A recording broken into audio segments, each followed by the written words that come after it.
छपरा में हुए खूनी संघर्ष के बाद अब एक नया खुलासा हो गया है। रोहिणी आचार्य का बयान कि हम पर जानलेवा हमला हुआ, वहीं अब पुलिस ने भी इस मामले में कार्रवाई तेज कर दी है और भाजपा नेता की गिरफ्तारी हुई है। वहीं पुलिस ने लाठीचार्ज किया है, थाना प्रभारी को निलंबित कर दिया गया है। राजीव प्रताप रूढ़ी का भी बयान आ गया है। वहीं सम्राट चौधरी के बयान ने राजनीतिक हलकों में गर्मी बढ़ा दी है। सम्राट चौधरी ने रोहिणी आचार्य पर कार्रवाई करने की बात कही है और उन्होंने साफ साफ कह दिया कि रोहिणी आचार्य बूथ कैप्चरिंग करने के लिए गई थी, वहीं इंटरनेट सेवा अभी तक बंद है। वहीं इस मामले में एक नया अपडेट आ गया है और यकीन मानिए कि जब आप नया अपडेट जानेंगे तब आपके पैरों तले जमीन खिसक जाएगी।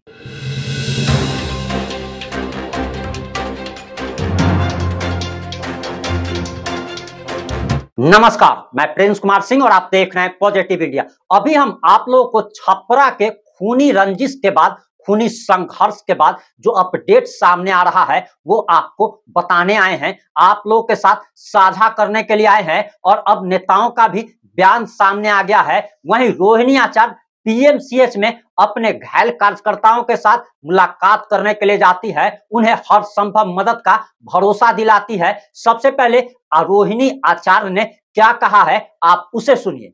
ये लोग पूरे भाजपा वाले लोग डरे हुए हैं, लोकतंत्र की हत्या की जा रही है, हमें न्याय चाहिए। हमारे 3 कार्यकर्ता को गोली मारी गई है, जिनमें से 2 की मौत हो गई है, तो हमें न्याय चाहिए। ये सब भाजपा वाले गुंडे हैं, उनको सबक मिलना चाहिए, उनके ऊपर एफआईआर होना चाहिए। प्रशासन से हमारी मांग है कि इन सबको गुंडों को पकड़ करके जेल में डालना चाहिए। इनके ऊपर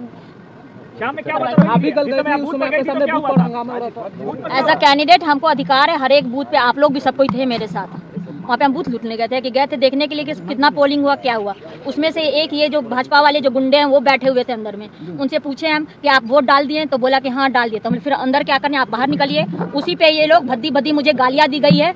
उसके बाद से ये लोग पत्थर, बांस और डंडा लेकर के मेरे ऊपर जानलेवा हमला हुआ है। आपने रोहिणी आचार्य का बयान सुन लिया होगा। अब आप बिहार के उप मुख्यमंत्री सम्राट चौधरी का भी बयान सुन लीजिए कि किस तरीके से वो कार्रवाई की बात कह रहे हैं। रोहिणी आचार्य पर अब कार्रवाई होना तय बताया जा रहा है, क्योंकि सम्राट चौधरी के बयान के बाद राजनीतिक हलकों में चर्चाएं तेज हो गई है। अब सबसे पहले आप सम्राट चौधरी का बयान सुन लीजिए। बूथ पर तो जो प्रथम दृष्टिया कार्रवाई होनी चाहिए उसकी पूरी जांच होगी, और बूथ पर गया कौन था पूरा देश जानता है। गुंडागर्दी करने गया कौन था पूरा देश जानता है। अब इसकी पूरी जांच होगी, पूरी कार्रवाई होगी, जो गलत किया उस पर कार्रवाई होगी। आपने उप मुख्यमंत्री सम्राट चौधरी का बयान सुन लिया। अब आप बीजेपी प्रत्याशी सारण लोकसभा क्षेत्र से एनडीए प्रत्याशी राजीव प्रताप रूढ़ी का भी बयान सुन लीजिए। उसके बाद हम आपको पुलिस ने आखिर इस पूरी घटना पर क्या कहा है और सबसे बड़ी बात कि आखिर खूनी संघर्ष क्यों हुआ, गोली चलाने की जरूरत क्यों पड़ गई, उसे भी हम आपको बताएंगे। का कंट्रोल रूम है कि अधिकारियों को विशेष निर्देश दे देकर किसी किसी बूथ पर जाना, मार पिटाई करवाना, ये हम लोगों ने बड़ा क्लोजली कल वॉच किया है। और ये तो हम लोग आइडेंटिफाई भी करेंगे। अब तो पोलिंग हो गया है, लेकिन कई लोगों को जवाब देना पड़ेगा कल के पूरे जिला के हिंसा। जिला में एक जगह हिंसा नहीं हुआ है, हम आपको 100 लोकेशंस बताएंगे जहां हिंसा किया है इन लोगों ने। अब मैं चुपचाप इन सब चीजों को देखता रहा हूं, अधिकारियों को कहता रहा हूं, लेकिन आपने राजीव प्रताप रूढ़ी का भी बयान सुन लिया होगा। अब आखिर वहां पे घटना क्या हुई है और वहां के लोकल पत्रकार क्या कहते हैं वो हम पहले आपको बताने जा रहे हैं। उसके बाद आपको हम सारण पुलिस का भी बयान बताएंगे कि आखिर सारण पुलिस ने और आरजेडी ने इस पर क्या कहा है। तब आप दोनों का मिलान करेंगे, तब आपको लगेगा कि पुलिस के बयान में और वहां के लोकल पत्रकार के बयान में काफी डिफरेंसेज है और आपको लगेगा कि कहीं ना कहीं पुलिस इस मामले को ढकने की, छुपाने की तमाम तरीके की कोशिश कर रही है। सबसे पहली बात आपको बताते चले कि यह आखिर मामला कहां से हुआ, कैसे शुरुआत हुई, तो आपको बताते चले कि बूथ संख्या 118 318 और 319 पर रोहिणी आचार्य पहुंचती है, जहां पर यह विवाद खड़ा होता है। और सबसे पहले विवाद बूथ संख्या 118 से शुरू होता है, जहां पर रोहिणी आचार्य अपने साथ भोला यादव नाम के एक आरजेडी के बड़े नेता के साथ बूथ पर पहुंचती है, जहां पर बीजेपी के कार्यकर्ता इसका विरोध करते हैं। और विरोध इसीलिए किया जाता है कि नियम है कि कोई भी व्यक्ति किसी जो कि दूसरे जिला का रहने वाला है वह बिना परमिशन के, बिना अनुमति के बूथ पर नहीं जा सकता। और रोहिणी आचार्य के साथ भोला यादव नाम का एक दरभंगा जिला का रहने वाला व्यक्ति जब पहुंचता है तो इसका भरपूर विरोध किया जाता है। वहीं रोहिणी आचार्य जब देखती है कि वहां पे 90% से ज्यादा वोटिंग बीजेपी प्रत्याशी के पक्ष में हो रही है, तब वह मतदाताओं से उलझ जाती है, मतदाता से ही बहस करने लगती है। और इसके बाद वहां पर लोकल लोगों का जुटान होता है, बीजेपी के भी काफी सारे कार्यकर्ता आ जाते हैं। आपको बताते चले कि रोहिणी आचार्य अपने दल बल के साथ पहुंचती है, अपने कई दर्जन कार्यकर्ताओं के साथ बूथ पर पहुंचती है और दोनों के बीच में विवाद होता है। और विवाद इतना गहरा रूप ले लेता है कि दोनों तरफ से पत्थरबाजी शुरू हो जाती है। और इतना ही नहीं, दोनों तरफ से लाठियां चलने लगती है। और इसके बाद पुलिस का बयान आता है कि अब मामला शांत हो चुका है, लेकिन मामला शांत नहीं होता है, बल्कि रामाकांत सिंह सोलंकी एक सारण छपरा के बीजेपी के नेता हैं, उनके घर पर सुबह सुबह सैकड़ों की संख्या में आरजेडी के कार्यकर्ता, जिनको आप गुंडा भी कह सकते हैं, और गुंडा इसीलिए कहा जा रहा कि बीजेपी नेता के घर पर ये लोग पत्थर लेकर के, ईंट रोड़ा लेकर के, लाठी लेकर के पहुंच जाते हैं। और कहा जाता है कि ज्वलनशील पदार्थ लेकर के भी ये लोग पहुंचते हैं। बीजेपी नेता का घर जलाने की कोशिश की जाती है, उसके घर पर तोड़फोड़ की घटना को अंजाम दिया जाता है। और उसके बाद रामाकांत सिंह सोलंकी, जो कि बीजेपी के नेता हैं, उनको अपनी और अपने परिवार की जान बचाना काफी मुश्किल हो जाता है। और रामाकांत सिंह बताया जा रहा कि सेल्फ डिफेंस में उन्होंने अपने राइफल से कई राउंड फायरिंग की, जिसमें एक व्यक्ति की घटना स्थल पर ही मौत हो गई, वहीं 3 व्यक्ति गोली लगने से घायल है और जिसका इलाज पीएमसीएच में चल रहा है। और पुलिस ने अब रामाकांत सिंह सोलंकी को ही गिरफ्तार कर लिया है। लेकिन अब सबसे बड़ी बात तो यह है कि आप ही के घर पर अगर कोई ऐसे ईंट रोड़ा पत्थर लेके चला जाएगा तो सेल्फ डिफेंस में आप क्या करेंगे। एक जानवर भी जो होता है वो भी अपने बचाव के लिए बहुत कुछ करता है। आप कुत्ता को मारने जाइए, आप बिल्ली को मारने जाइए, वो भी आप पर अटैक करता है। तो आखिर सेल्फ डिफेंस में गोलियां चलाई गई। और सबसे बड़ी बात तो यह है, और राजीव प्रताप रूढ़ी का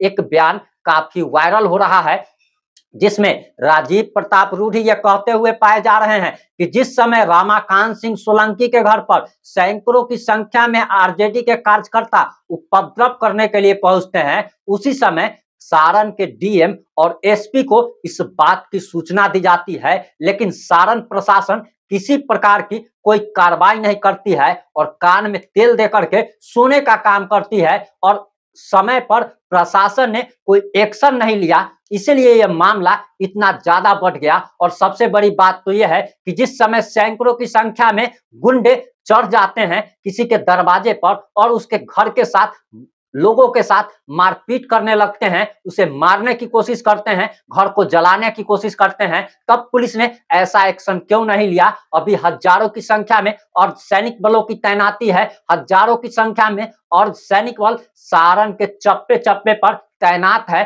पुलिस फ्लैग मार्च कर रही है। वहीं अब सारण पुलिस का भी बहुत बड़ा बयान सामने आ गया है। और आखिर सारण पुलिस ने क्या कहा है वो भी हम आपको बताने जा रहे हैं। आपको बताते चले कि दरअसल सारण पुलिस ने एक प्रेस विज्ञप्ति जारी की है और कहा है कि दिनांक 21/5/2024 को नगर थाना अंतर्गत तेलबा के पास 2 पक्ष के लोगों के बीच झड़प के दौरान गोलीबारी की घटना हुई है, जिसमें एक पक्ष के 3 लोगों को गोली लगी है। यह घटना संभवतः कल दिनांक 20/5/2022 को बूथ नंबर 318, 319 के पास भाजपा एवं राजद कार्यकर्ताओं के बीच कहा सुनी, गाली गलौज एवं पत्थरबाजी की प्रतिक्रिया में होना प्रतीत होता है।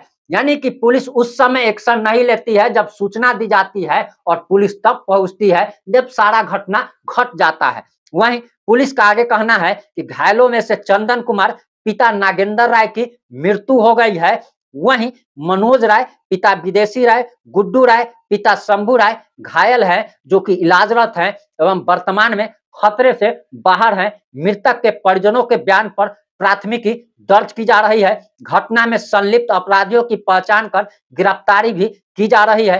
पुलिस द्वारा त्वरित कार्रवाई करते हुए 2 संभावित अभियुक्त, एक रामाकांत सिंह सोलंकी उम्र 62 वर्ष, पिता स्वर्गीय जग नारायण सिंह सोलंकी एवं रविकांत सिंह उर्फ राम प्रताप सिंह उम्र 47 वर्ष को हिरासत में लिया गया है और तलाशी में हथियार एवं गोली भी बरामद हुई है। एफएसएल की टीम द्वारा घटनास्थल की जांच की गई है। अन्य अभियुक्तों की गिरफ्तारी हेतु कार्रवाई लगातार जारी है। इस घटना के संबंध में प्रथम दृष्टया लापरवाही पाए जाने के संबंध में नगर थानाध्यक्ष अश्वनी कुमार तिवारी को लाइन हाजिर कर दिया गया है एवं इसके स्थान पर अन्य पदाधिकारी को थानाध्यक्ष के पद पर पदस्थापित करने हेतु चुनाव आयोग को अनुशंसा भेजी गई है। अब आपको हम बताते चले कि दरअसल पुलिस का कहना है कि हमने कार्रवाई की है और थानाध्यक्ष को निलंबित कर दिया है। ये तो हमेशा होता है, आखिर डीएम और एसपी को निलंबित क्यों नहीं किया गया? ये सबसे बड़ा सवाल है कि प्रशासन को सूचना दी गई थी और हमेशा छोटे मछलियों पर ये क्यों किया जाता है? वहीं अब सबसे बड़ी बात तो ये है कि दरअसल ये व्यक्ति जो मरा है और गोलीकांड में जिसकी हत्या हुई है, ये किसी को मारने गया था और ये अगर नहीं मरता तो 2-4 को जरूर मार देता।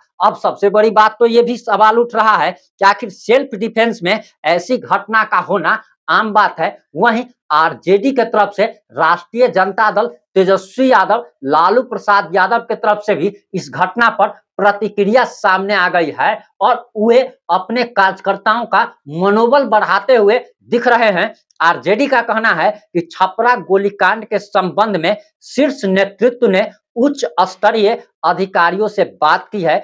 2 कुख्यात अपराधी पकड़े गए हैं, जो फरार है उन्हें भी पकड़े जाने का आश्वासन मिला है।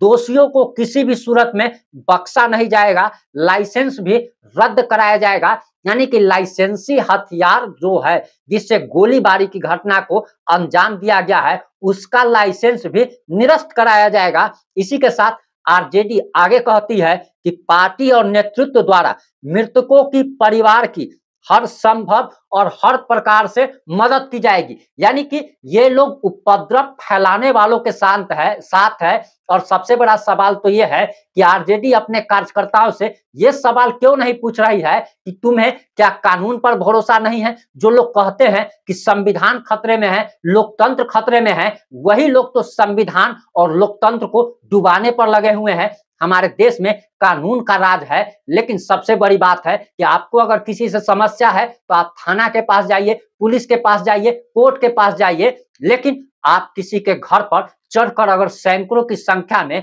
अगर उपद्रव करते हैं और सेल्फ डिफेंस में अगर वो गोली चलाता है तो फिर उसी पर कार्रवाई की जाती है। हाय रे अंधा कानून। खैर, इस मामले में जैसे ही कुछ नया अपडेट आएगा हम आप लोगों तक जरूर पहुंचाएंगे। जुड़े रहे हमारे साथ। जय हिंद, जय भारत।